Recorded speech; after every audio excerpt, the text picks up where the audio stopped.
Vidéo, on va voir comment régler le problème du SSH avec le routeur R1.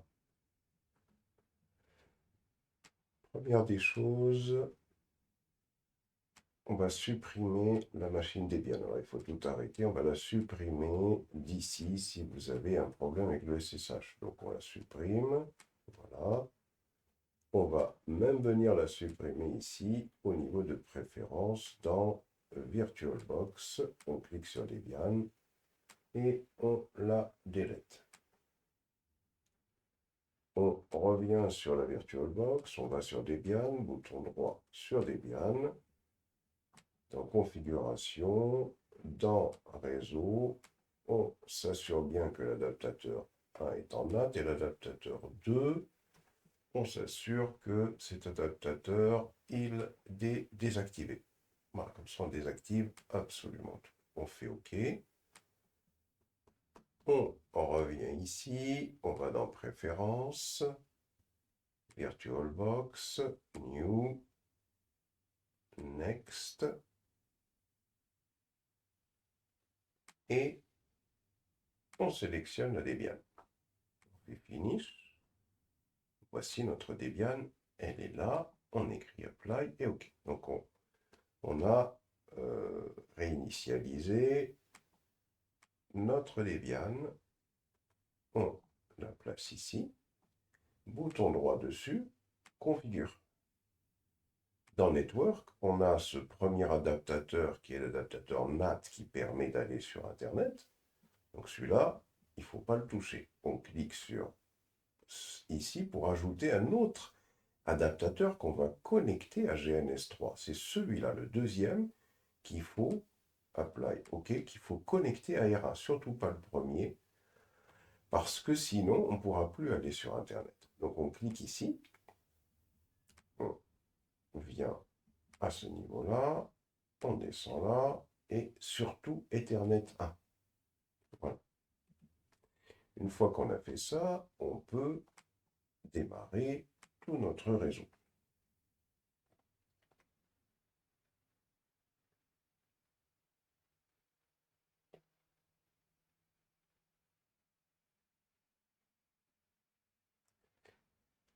Donc, ici, on a le routeur R1 qui a été configuré en 192.168.1.2. Et cette Debian, eh bien, l'objectif, c'était de la configurer en 192.168.1.2/24. Voilà, comme ça. On vient sur la machine Debian qui est en train de démarrer. On se log.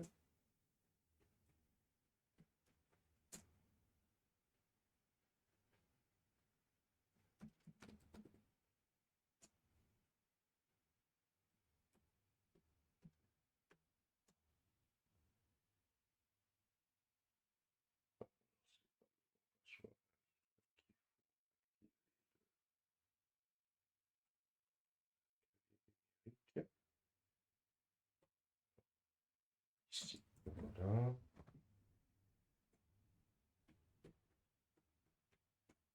Voilà. Une fois qu'on est logué,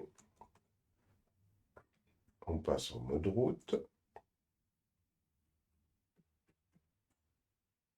On ouvre le fichier pour configurer le réseau, donc etc network /interfaces.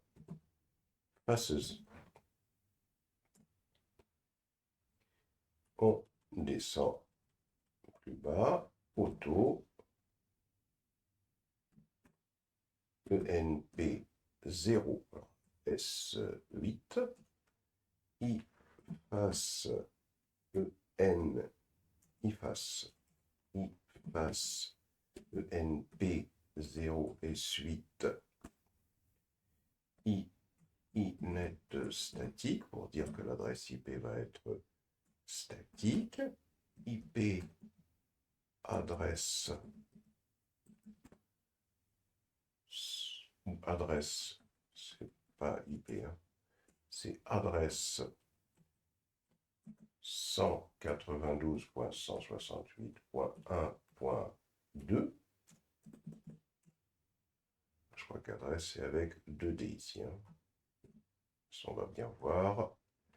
Net masque 255.255.255.0. Gateway 192.168.1.1. Une fois qu'on a ça, on sauvegarde, CTRL-O, et on fait CTRL-X. Et un clear, if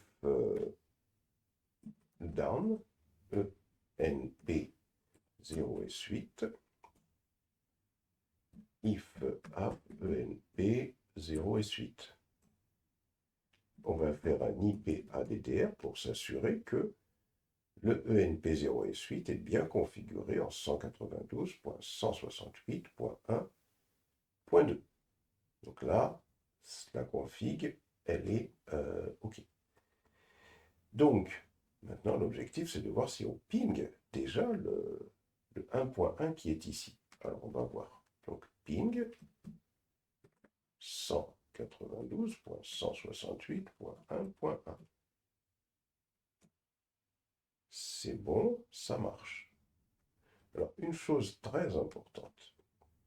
Ici, au niveau de votre routeur, de votre VirtualBox, quand vous faites un bouton droit configuration sur la Debian, au niveau du réseau, le adaptateur 1 doit toujours être sur NAT et l'adaptateur 2, vous voyez, il est sur Generic Driver.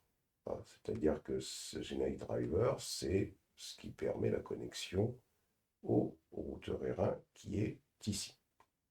Alors maintenant, pour, je vais faire un clear, pour configurer notre SSH avec notre routeur déjà, ce que j'ai fait, j'ai préparé sur ce chemin https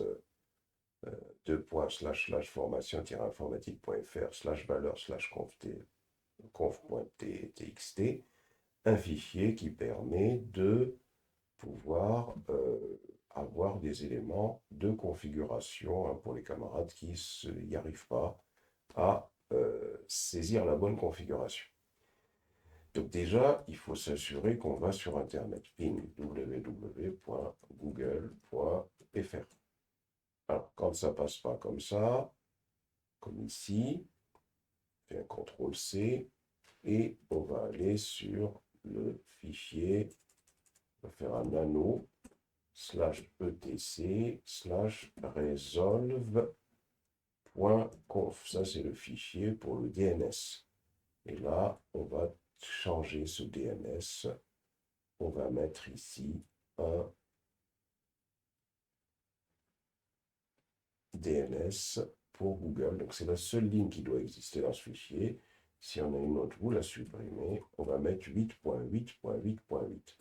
On sauvegarde et on quitte. Et on fait un, ici, on fait un ping. Et là, ça devrait marcher. Si ça ne marche pas, faites un IP route pour voir c'est quoi votre route. Mais normalement, si vous avez configuré comme moi, la route que vous devriez avoir tout en début de fichier, ça devrait être défaut via 10.0.2.2 dev enp0s3. On parlera ensuite de ce qu'il faudrait faire si ce n'est pas le cas. Mais normalement, ça devrait être comme ça. Sinon, recommencer la procédure dès le début, comme je l'ai fait personnellement. Alors, ensuite, ici, on va venir, donc on a dit ici. Alors, comme ça, on va essayer de récupérer ce fichier. Donc, on va essayer de récupérer avec wget. Alors, vous faites wget. Grandir un petit peu l'écran ici. Écran virtuel. On va faire du 125% ou un peu plus. Hein.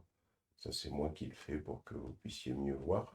wget, donc https www.formation-informatique avec un s.fr/distance. Non, slash valeur slash conf.txt. Je valide, voilà. Donc ça va me permettre de récupérer un fichier. Hein. Ne vous trompez pas dans l'URL. Hein. Regardez bien l'URL.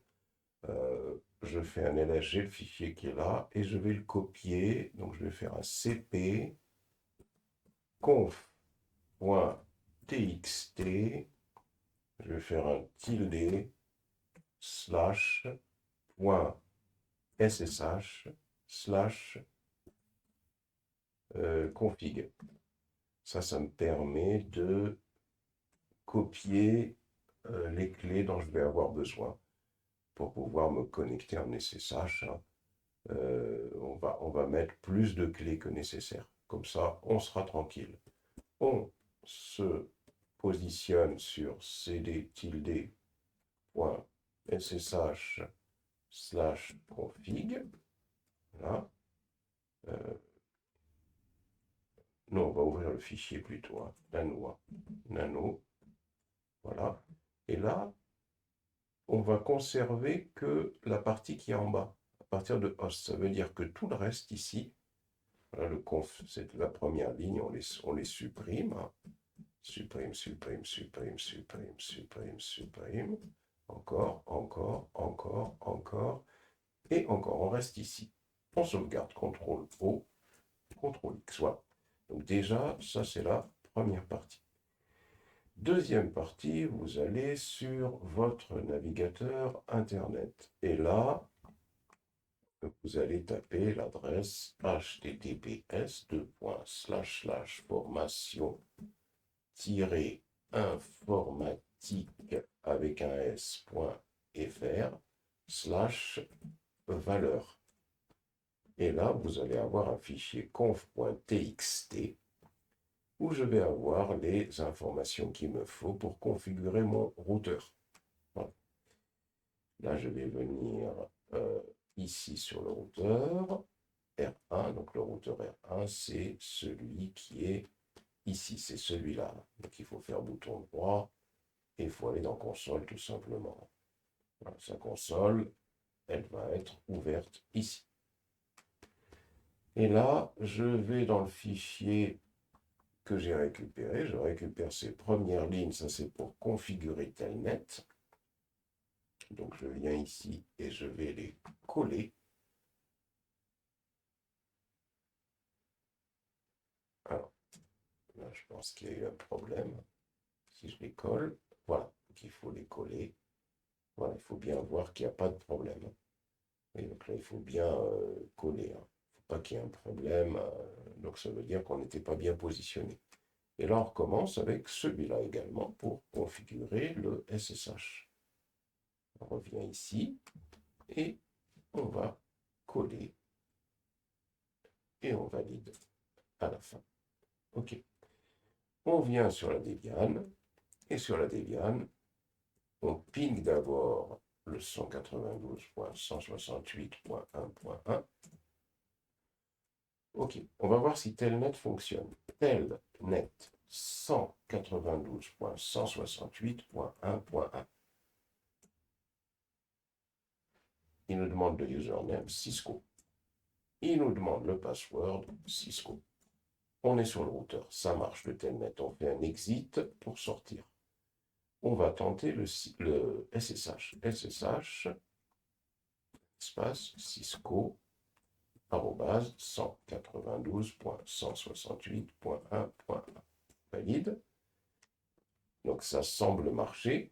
Alors moi ici, vous normalement il ne va pas vous donner ce message, mais pour que moi je puisse régler le problème, il me donne l'instruction à utiliser, donc SSH-keygen gn. Si vous avez le même message, hein, vous avez l'instruction -f, entre guillemets, slash route. Je suis juste en train de faire ce qu'il y a ici, là au-dessus. Point SSH, slash KNOWN underscore, faut pas se tromper, hein, post, hop, -0, entre guillemets, 192.168.1.1, entre guillemets. Voilà. C'est parfait. Et je recommence, je rappelle la commande Cisco. Voilà. Et je tape yes. C'est parfait. Je fais Cisco comme mot de passe et je suis sur le routeur. Voilà. Donc là, on y est arrivé. Vous allez y arriver facilement maintenant puisque je vous ai mis les fichiers en copier-coller pour pas qu'on ait à rechercher l'erreur et pourquoi ça marche pas. Donc là, j'ai mis plus de clés que prévu.